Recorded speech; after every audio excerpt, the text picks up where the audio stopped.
Y entonces la sesión de hoy, básicamente lo que vamos a hacer es trabajar algo que se llama mm, planos, curvaturas y planos. Eso es lo que queremos hacer, ¿listo?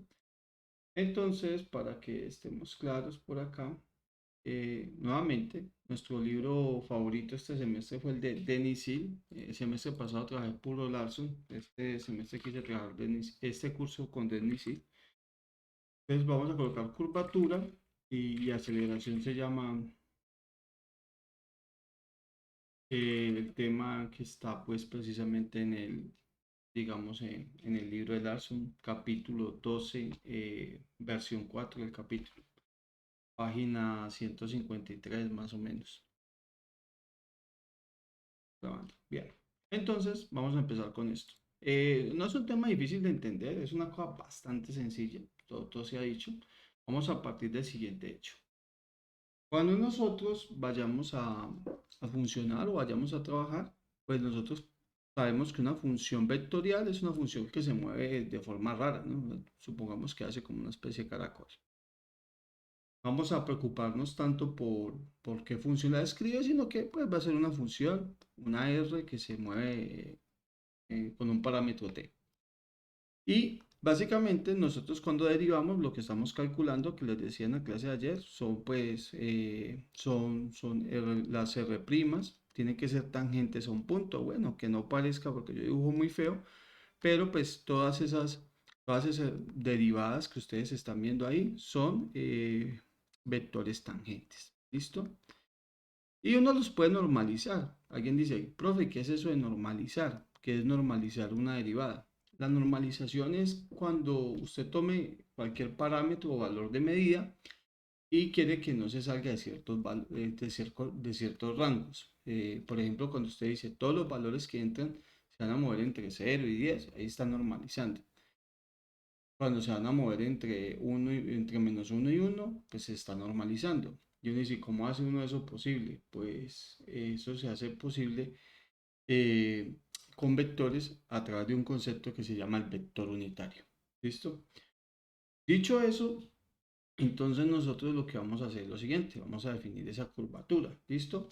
¿Qué es la curvatura? Pues vamos a pensar en la curvatura como esa función que acabo de montar ahí, ¿no? Esa función, esa curva C, esta curva que ustedes ven acá está pintada en negro, esta R de T, esa es la curvatura, genera una curva en el espacio. Entiéndase, una curva, pues puede ser una línea recta, eso es una curva, ¿no? Porque cuando uno dice curva, todo el mundo se imagina algo doblado y no necesariamente. Una línea recta es una curva. En matemáticas se le dice una curva a algo que se puede graficar, para que pues estemos claros, ¿listo? Entonces, esa curva eh, es, podemos decir pues que obedece, vamos a decir que es una notación C, ¿cierto? Una curvatura C, y pues que básicamente es equivalente o la dibuja la función RT, básicamente. Entonces, esas R' que nosotros estamos calculando obedecen precisamente, muchachos, a vectores tangentes, pero los vamos a normalizar, ¿cierto? Entonces, para que sea un vector tangente, sí tiene que ver con esto, estos son vectores tangentes, pero como esto puede dar cualquier medida, puede dar medidas muy, ¿cómo decirlas? Puede dar medidas muy sobredimensionadas, ¿cierto? Entonces, normalmente en la estadística o en la ciencia de los datos o en el análisis de datos, que para eso es que sirven todos estos conceptos, para poder tomar decisiones en el futuro, pues esos tienen que estar parametrizados en un valor. ¿Listo? Entonces tienen que estar normalizados. Y para poderlo normalizar, alguien dijo, bueno, pues definamos un vector t, ¿cierto? Que se conoce como el vector tangente, ¿cierto? Un vector tangente. Vector tangente, pero no es cualquier vector tangente, es un vector tangente unitario. ¿Y cómo se calcula el vector tangente unitario? Pues no es más que el vector tangente, pero normalizado. O sea, el vector derivado sobre la normal vector o la derivada del vector. A esto lo hemos llamado nosotros entonces vector tangente unitario. Ya aparece el primer concepto. Sobre cualquier curva que ustedes dibujen, van a poder encontrar un vector tangente. Y cuando lo dividan sobre la norma del vector, pues lo que van a tener vector tangente unitario. lo que van a tener. ¿Hasta ahí alguna pregunta? Bien, súper sencillo eso, ¿sí o no? Eso está tan fácil que asusta. Bien, entonces, normalmente ¿para qué se utilizan? Se utilizan para poder trabajar o medir sobre longitudes de arco y demás. Entonces, vamos a suponer lo siguiente. Supongamos, como una letra S, supongamos S, una longitud de arco. Y esa longitud de arco, pues digamos que podemos montarla, podemos derivar, por ejemplo, R, la derivada de R respecto a T, ¿cierto? Pues eso simplemente va a ser la derivada de R en la curvatura S, que es la longitud de arco, o sea, la curva que estamos montando arriba, ¿cierto? Por ds, ¿cierto? De T. No se preocupe tanto por esta notación de derivadas parciales, porque pues a eso le vamos a dedicar pues un capítulo entero como tal, pero pues esto es una derivada parcial. Y el cambio de R respecto a S, pues simplemente es el cambio de R respecto a T, porque pues ese es un parámetro respecto a el cambio de la longitud de arco respecto a T. Entonces, recordemos quién era S. S, vamos a autorizar permisos por acá. Ah, bueno, se fue. Recordemos quién era S. En la clase pasada, o sea, ayer, vimos que S, pues es una longitud de arco, es una integral que va desde A hasta B de la magnitud de la derivada. ¿Sí o no? ¿Se acuerdan o no se acuerdan? Por dt. ¿Por qué? Porque esta magnitud es la raíz cuadrada de la primera derivada al cuadrado, más la segunda derivada al cuadrado, más la tercera derivada al cuadrado. Entonces, nosotros habíamos definido esto. Entonces, piensen en esto que ustedes que tienen acá, esta derivada que ustedes ven acá. ¿Listo? ds de t. Entonces, ¿qué estamos diciendo? Estamos derivando respecto a t a s, pero es que s, ¿cierto? Es la integral desde a hasta b de r' de t. Entonces, pregunta al millón, ¿cuánto da eso? ¿Cuánto da la derivada de una integral?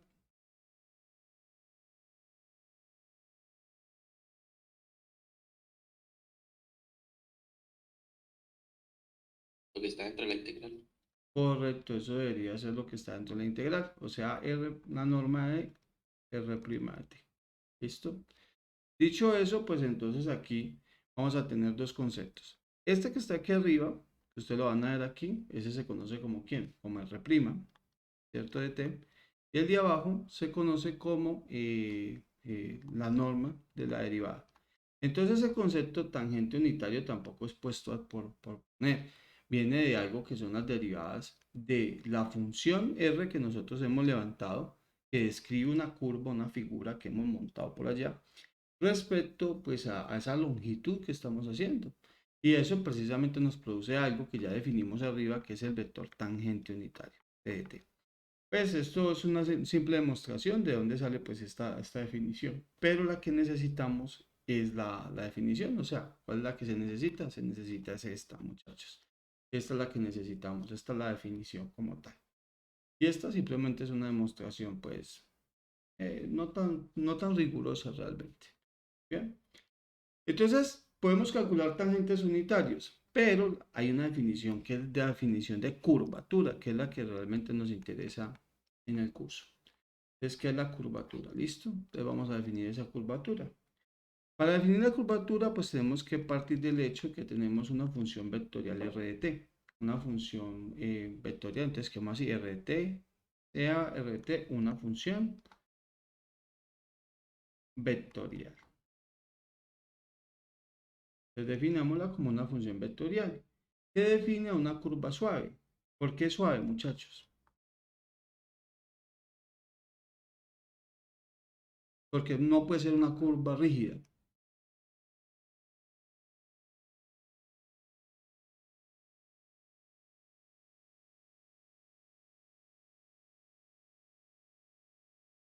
¿Alguien sabe la respuesta? Por 1.000.000 de pesos, ¿alguien se conoce la respuesta?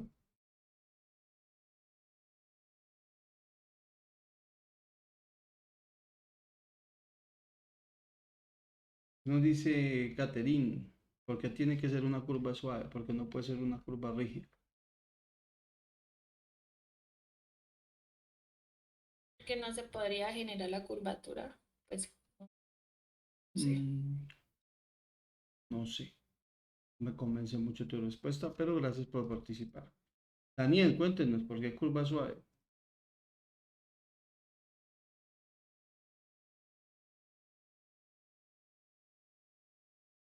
No, profe, la verdad no. Bueno, vamos a cambiar un poquito el concepto. Es un concepto muy de cálculo uno y muy importante. ¿Cuándo puedo derivar yo algo? La función tiene que ser continua como mínimo, ¿cierto? Pero hay otro criterio, yo no puedo derivar cualquier cosa. Por ejemplo, usted tiene f de x igual al valor absoluto de x. ¿Por qué eso no se puede derivar? O sea, hay gente que es maga y le dice, uno, la derivas tanto. Yo digo, ¿cómo hijo de putas? Eso no se puede derivar. Eso es así sencillo. En todos los reales eso no se puede derivar. Ahorita, si me lo va a partir de un intervalo uno en adelante o de 0 en adelante sin incluir el cero, bueno, posiblemente se puede derivar. Pero eso no se puede derivar.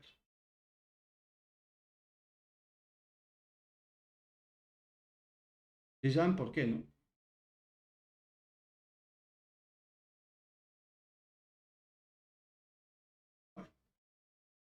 Eso no se puede derivar porque cuando usted dibuja esta curva, eso le da una V. Y eso no es una curva suave. Precisamente este choquecito acá hace que sea una curva rígida. Entonces, esos cambios tan abruptos no son derivables. Eso tiene una explicación a partir de límites y demás, pero yo no entro ahorita en detalles, pero métanse esto en la cabeza, muchachos, para que se lo aprendan y para que ningún profesor después les venda humo. Usted solamente puede derivar una función que es continua, al igual que la integración. Hay que integrar si es continua, pero el otro criterio es que la curva para poder ser derivable tiene que ser una curva suave, no puede ser rígida. Entonces, precisamente, no es un concepto tanto de curvatura, es un concepto más de derivadas. Entonces, ¿por qué necesito que la curva sea suave? Porque como la vamos a derivar, necesito que sea derivable y solamente es derivable si es continua y si es curva suave. Es para que se aprendan ese conceptico. ¿Listo? Para que no les vendan. Bien. Entonces sigamos quedando más teoría por acá. Entonces, la teoría, la definición dice, íbamos por C. Si ese es el parámetro,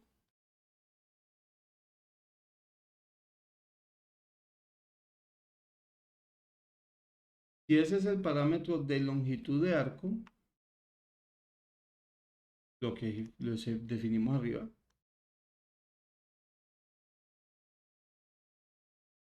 si ese es el parámetro de longitud de arco y t, o sea, el vector normal tangente unitario, es igual al cambio pues de r respecto a s, y uno dice, pero ¿por qué? Si usted me dijo que era la derivada sobre la norma, yo le digo, claro que sí, yo me sostengo en lo que le estoy diciendo, pero mire que esto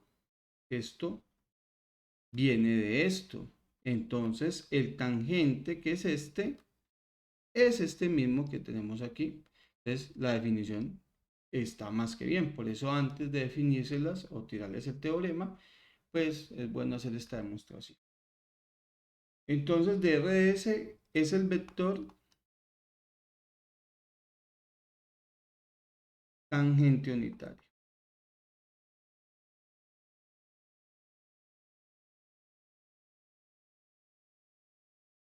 Coma.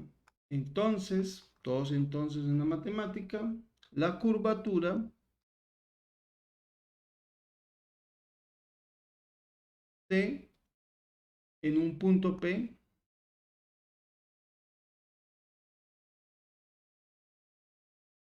se define como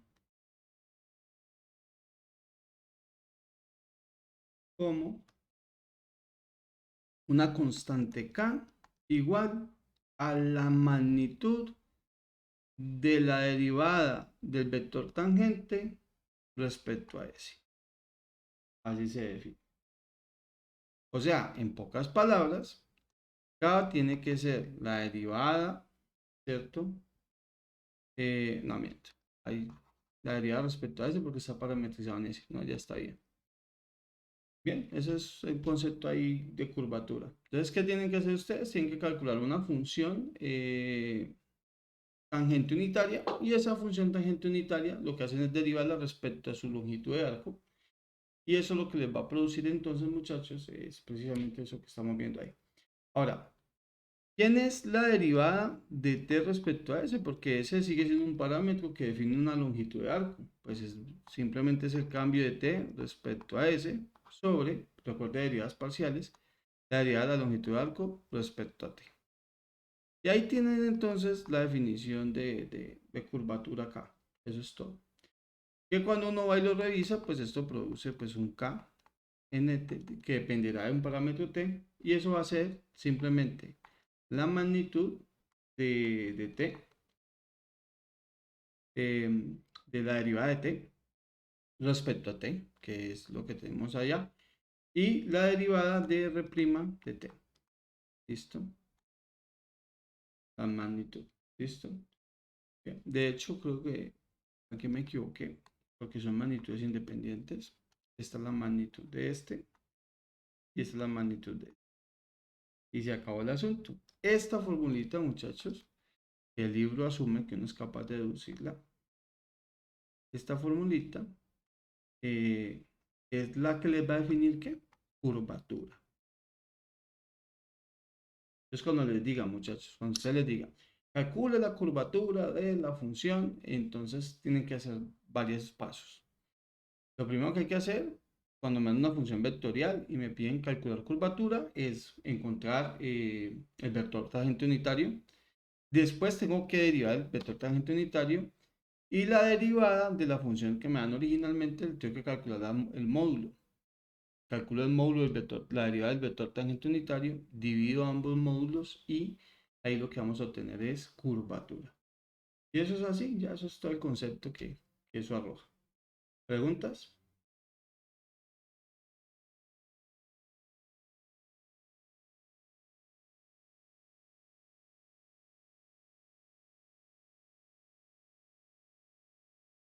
Breve la vuelta. Entonces vámonos con un parcito de ejemplo a ver cómo nos va.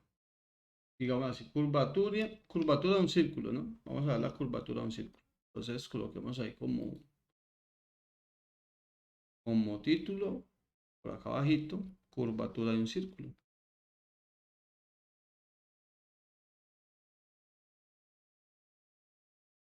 De un círculo. Bien. ¿Qué es la curvatura de un círculo, muchachos? Pues vamos a colocar aquí en la definición de radio cualquiera, coloquemos radio A, que es la que tiene el libro, y es donde saqué el ejemplo. Curvatura de un círculo de radio A. Eso es lo que vamos a hacer. Entonces, ¿cómo se hace eso? La solución es sencilla. Hay que definir quién es R de t parametrizado que me genera un círculo. Entonces recordemos, pues, el círculo, vamos a partir de acá. Entonces vamos a darle solución. El círculo de radio A tiene entonces qué ecuación cartesiana rectangular. ¿Qué ecuación tiene? ¿Quién me dice?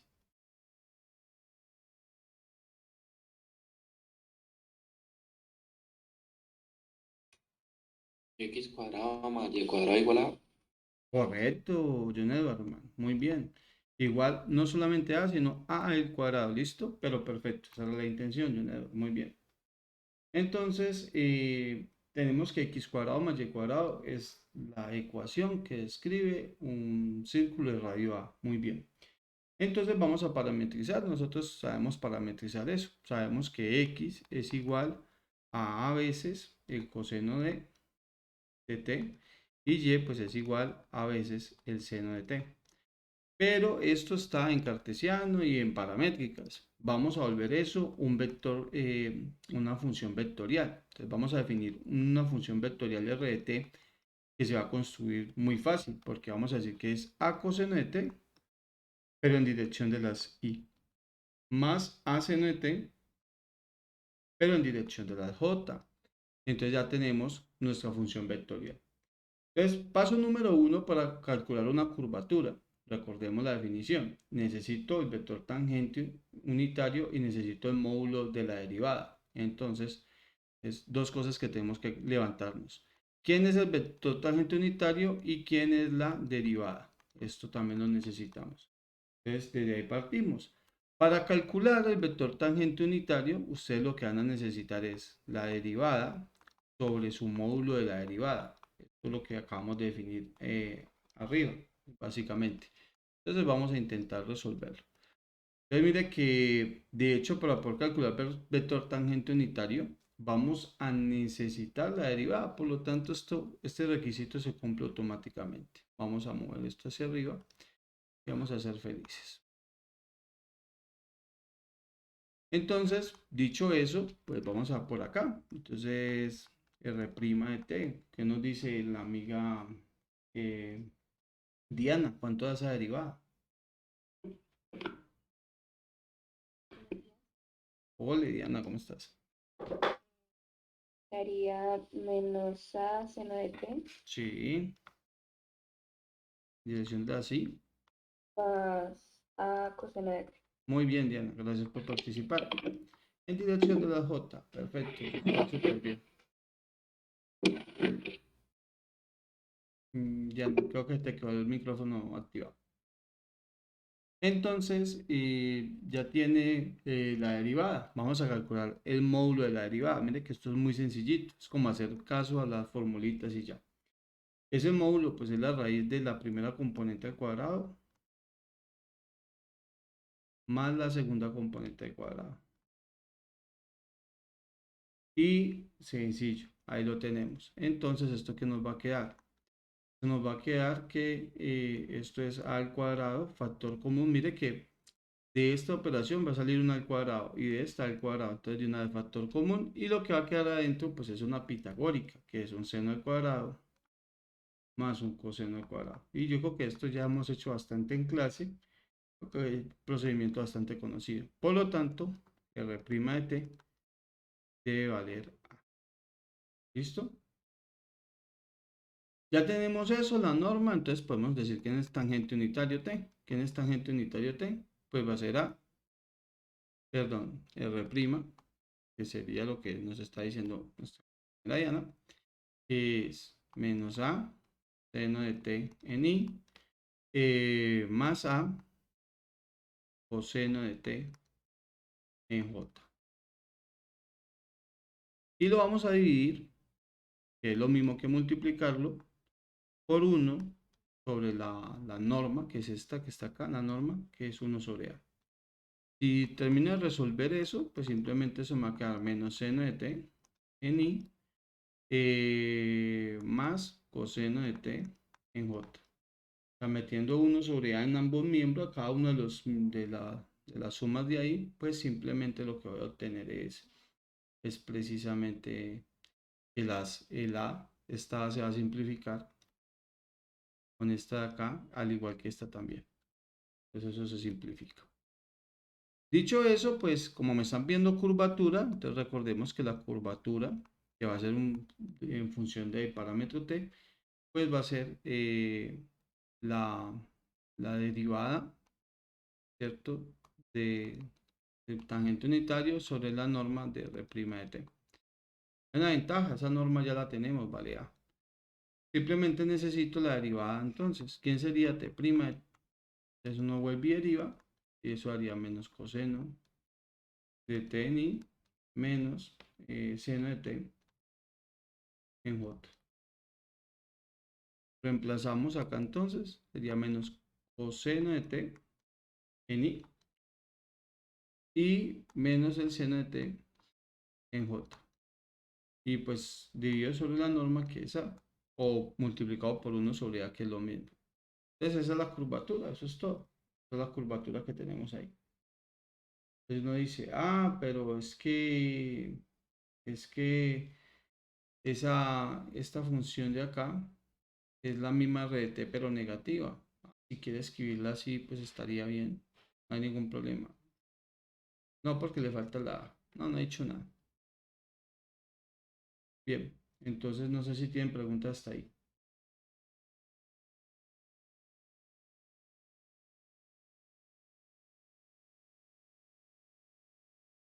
Bien, muchachos, yo creo que aquí me faltó algo, ¿no? Esto hay que calcularle que, viendo aquí mis apuntecitos, hay que calcular el módulo. Pintémoslo de color para que sepamos que me equivoqué. Falta el módulo, ¿no? En la formulita hay que calcular el módulo. O sea, falta calcular la longitud, de cuánto mide eso. Entonces, k de t, vamos a hacerlo así. Es la raíz cuadrada de coseno al cuadrado de t más seno al cuadrado de t sobre a. Y eso nos da como resultado 1 sobre a. Muchachos, ¿de dónde sale esto que está acá? Pues de elevar la primera componente al cuadrado y de elevar la segunda componente al cuadrado. Usted me dirá, profesor, pero son negativos. Pero sí, recuerde que al elevarlo al cuadrado produce una cantidad positiva. Entonces, por eso una de las escribí positivas. Y dicho eso, pues esa es la curvatura, 1 sobre a, esa es la respuesta. Hasta ahí no sé si tengan preguntas.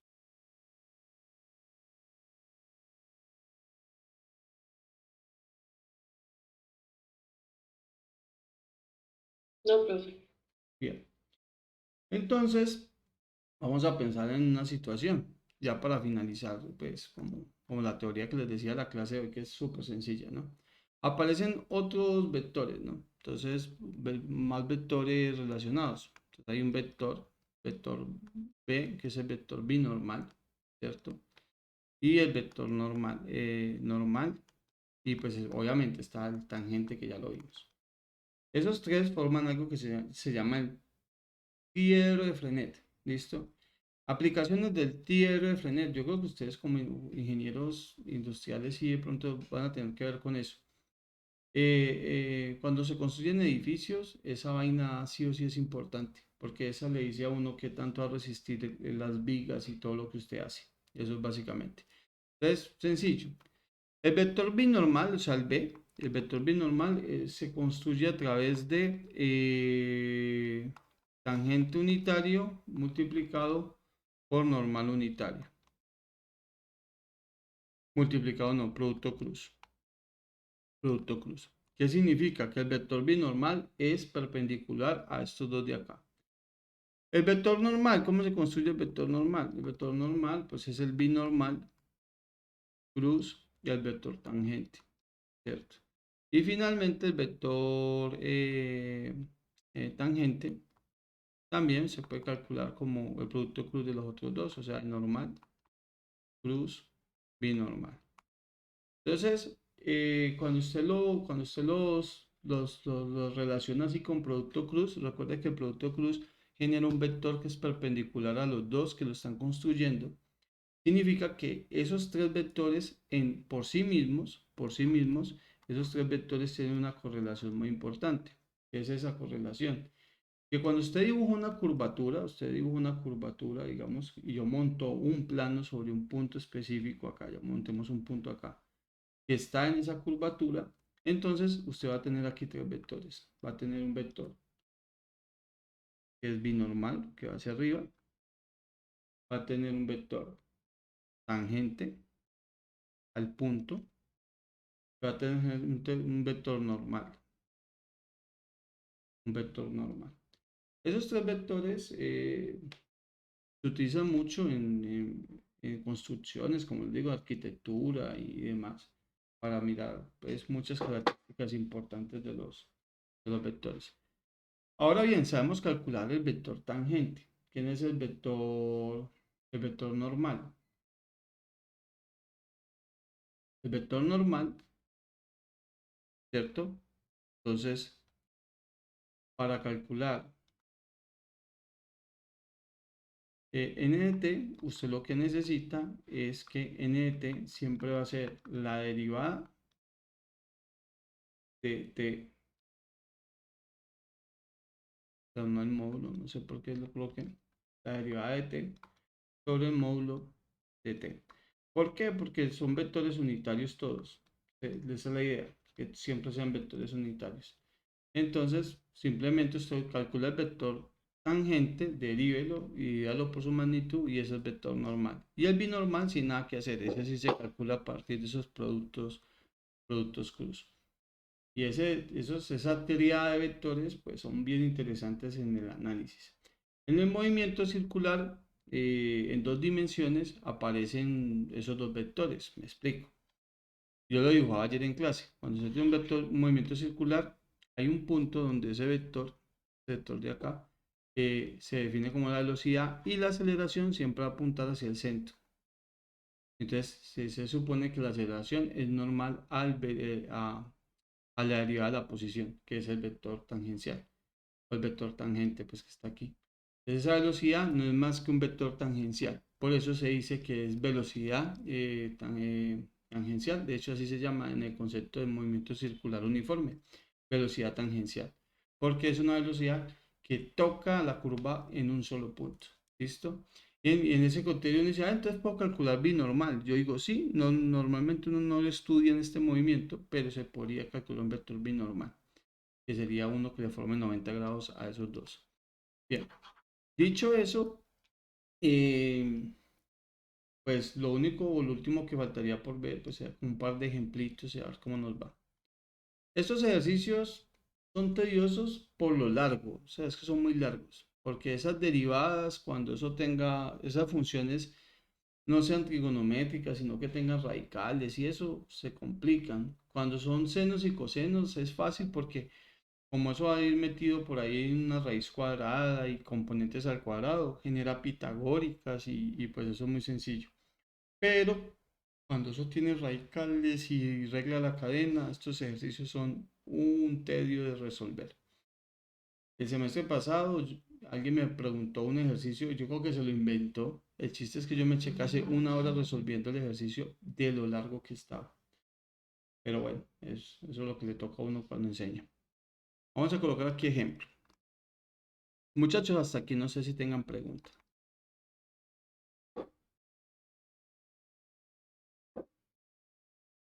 Profe, para hallar el vector normal, yo veo que usted puso dos formas.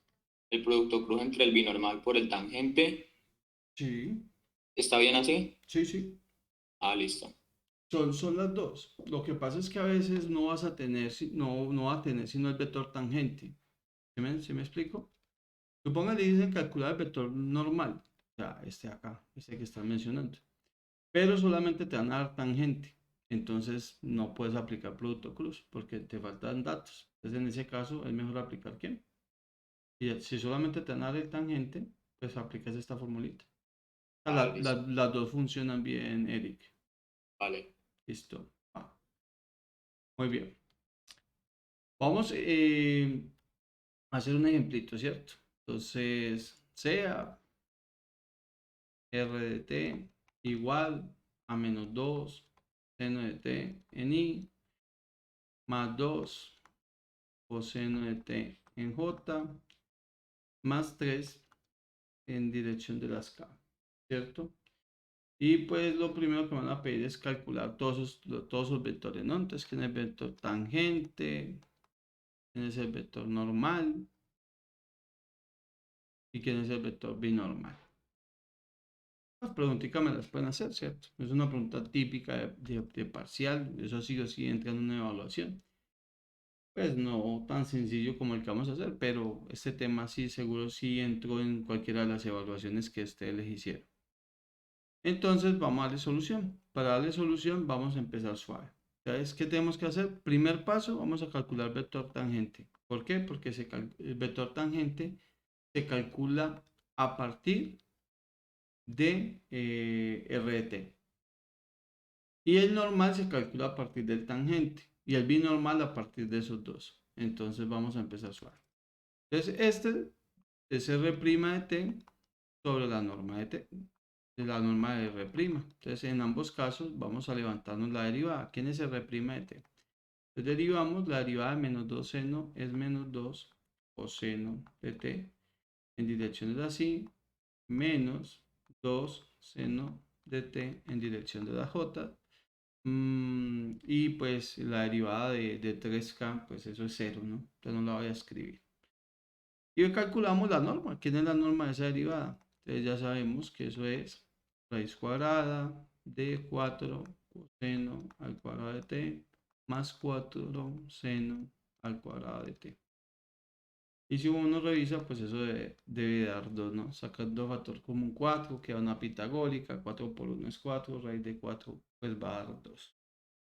Y de esa forma pues hemos calculado ya lo que son la derivada y su magnitud. Por lo tanto, el vector tangente va a ser menos 2 coseno de t en i menos 2 seno de t en j por todo esto o dividido entre 2, que es lo mismo que multiplicar por un medio. Entonces, por propiedad de los vectores, estos medios entran en cada uno de los términos y pues eso me va a dar menos coseno de t en i menos el seno de t en j. Y ahí ya tenemos vector tangente. Entonces, vamos a retomar la pregunta que estaba haciendo ahorita Eric. Yo le digo, vamos a calcular el vector normal. Entonces, mire que si yo quisiera calcular este vector normal o con esta fórmula de producto cruz, no podría, porque sí que tienes el vector tangente, pero te falta el vector binormal. Ya que cuando solamente tengo el vector tangente, que es el caso que tenemos aquí arriba, sí o sí tengo que utilizar esta fórmula, que es la derivada de t sobre la norma de t. Entonces vamos a colocar aquí la derivada de t sobre la norma de t'. Entonces, vamos a ver quién es t' de t. T' de t, ¿quién es?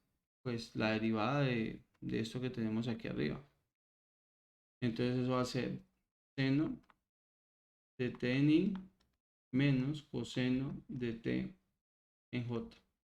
Y si a eso le calculamos un módulo, pues eso va a ser la raíz cuadrada de seno al cuadrado de t más coseno al cuadrado de t.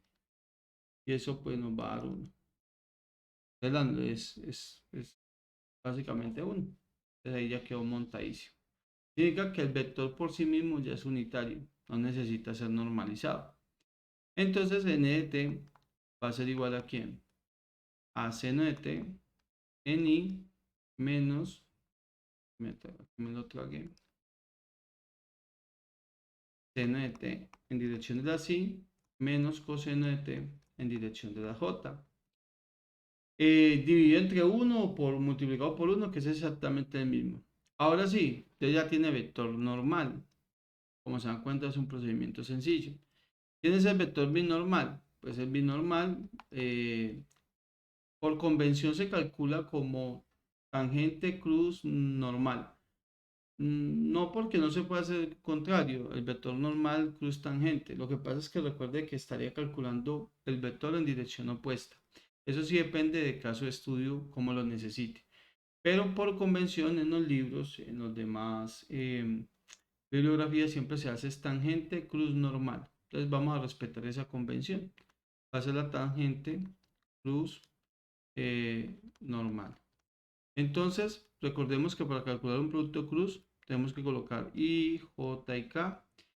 Los primeros 3 espacios corresponden al vector antecedente, o sea, en este caso el vector tangente, que pues es seno y coseno. Entonces dice aquí seno de t, coseno de t. Y uno dice, profesor, pero no tiene componente en z. Pues entonces métale un 0. Si no tiene es porque es 0. Y en el otro es, aquí digo que me equivoqué.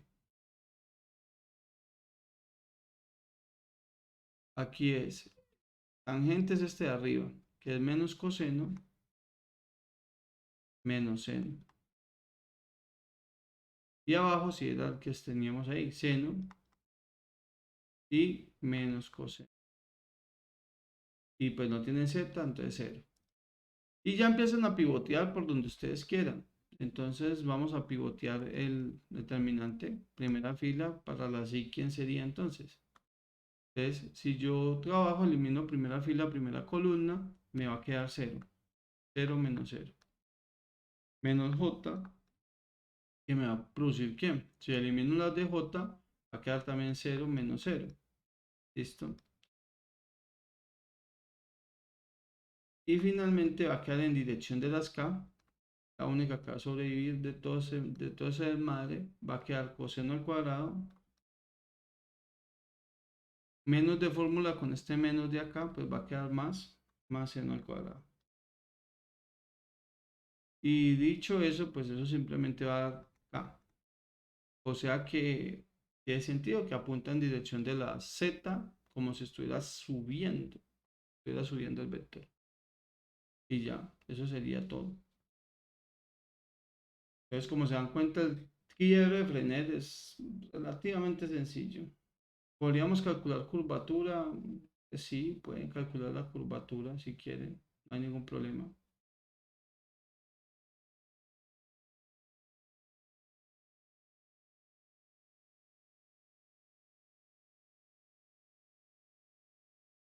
Bien.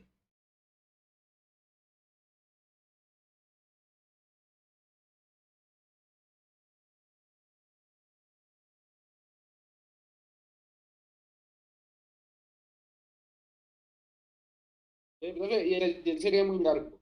¿El qué? Taller de ahorita. No,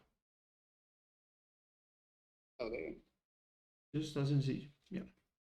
Entonces, hay un concepto que es el concepto de plano osculante, o también plano osculador, plano normal y plano de rectificación. Entonces, ese se los voy a asignar justamente en el tiempo que resta. O sea, parte de lo que ustedes van a entregar hoy van a hacer una investigación. Pero esto es muy sencillo, esto es muy cortico de investigar. Plano osculante, plano. El otro plano es malo para nombres, yo lo anoto acá. Rectificante, escolador. Normal, plano normal y rectificante, sí señor. Plano rectificante.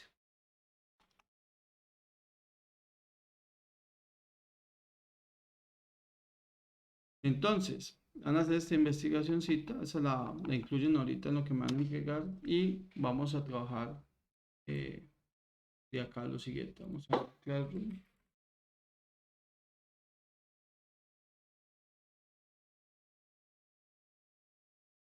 Bien, y vamos a colocar aquí, vamos a los libros guía. Podemos trabajar este que es el de Enisil. El de Stewart es muy bueno. Vamos a amarlo. Este Stewart es bueno. Este de Crazy es súper brutal. Pero es pesadito.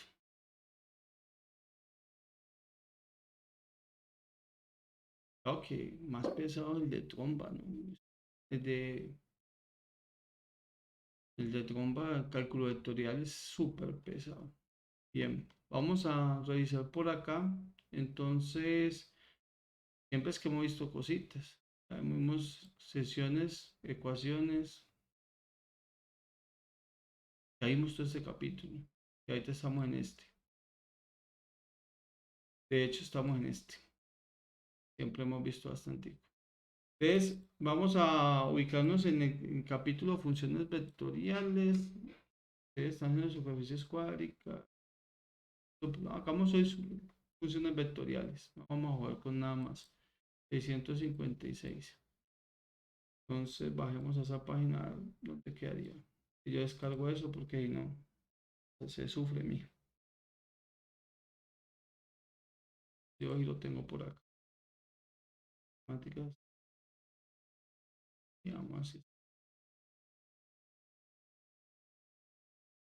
Sirve. Sí,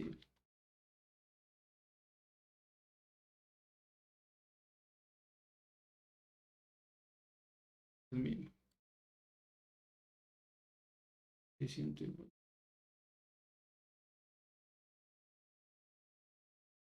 ok. Vean, usted imagina uno dibujando esto en el tablero. No, muere uno loco. Bien. Bien, entonces el que vamos a resolver o el que quiero que resuelvan es este de acá, miren muchachos. Es este de acá. Lo que vamos a resolver es esto de acá. ¿Listo? Es muy conceptual, es muy de la de lo que acabamos de ver. Son puros concepticos. La idea es eso, que resolvamos esos concepticos. Y al final es lo que importa en la formación como ingeniero. Es como más los conceptos que otro cuento. Así que, pues, manos a la obra.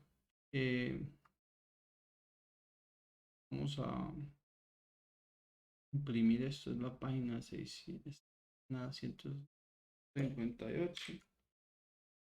Imprimirla.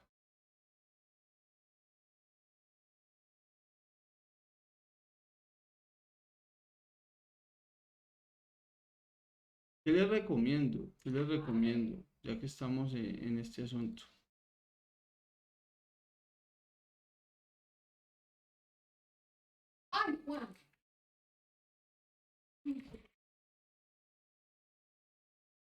Bien, mami. Bien, aquí en clase mía. Ve que fue volteada. Tirémosla. Entonces es este. Son 10 preguntas básicamente. Entonces, me parece que no está tan denso. Es muy conceptual para que lo trabajemos. ¿Qué les recomiendo? Les recomiendo, antes de este libro, ustedes tienen ese libro en el claro. Hay fundamentos, hay ejercicios de todo lo que hemos visto. Entonces, no tienen que hacerlos todos porque son demasiados. Aquí hay casi 30 ejercicios. De los temas anteriores también hay muchos talleres y eso. Es sencillo, pues cójase de ahí unos cuantos, los que usted vea que usted es capaz de hacer y hágale. O sea, para que estudie en el orden que los pueda ir escogiendo.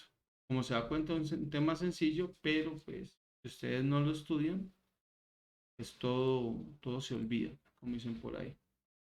Así que, pues, esa sería como la idea. Entonces vamos a crear, aquí donde dice talleres en clase, vamos a sacar un espacio. Bueno, ponemos taller, funciones sectoriales, 2 de febrero del 2023. Vamos como instrucciones, pues, en resolver taller de forma individual. ¿Listo? Esto sí es individual. Vamos a subir el archivo. Por ende, pues, si es individual, ya saben que trabajos idénticos pues, se anularían, ¿no? Es como para que estén muy pendientes. Eso no significa que yo no le pueda ayudar a mi compañero si tiene alguna duda. No, una cosa es ayudarlo, otra cosa es hacérselo. Una cosa es darle una pista, decirle, vea, piénselo así, lo podemos hacer así y demás. Para entregar mañana. Tema, talleres en clase, ¿cierto? Colocar aquí, esto es de la semana 2. Y ya.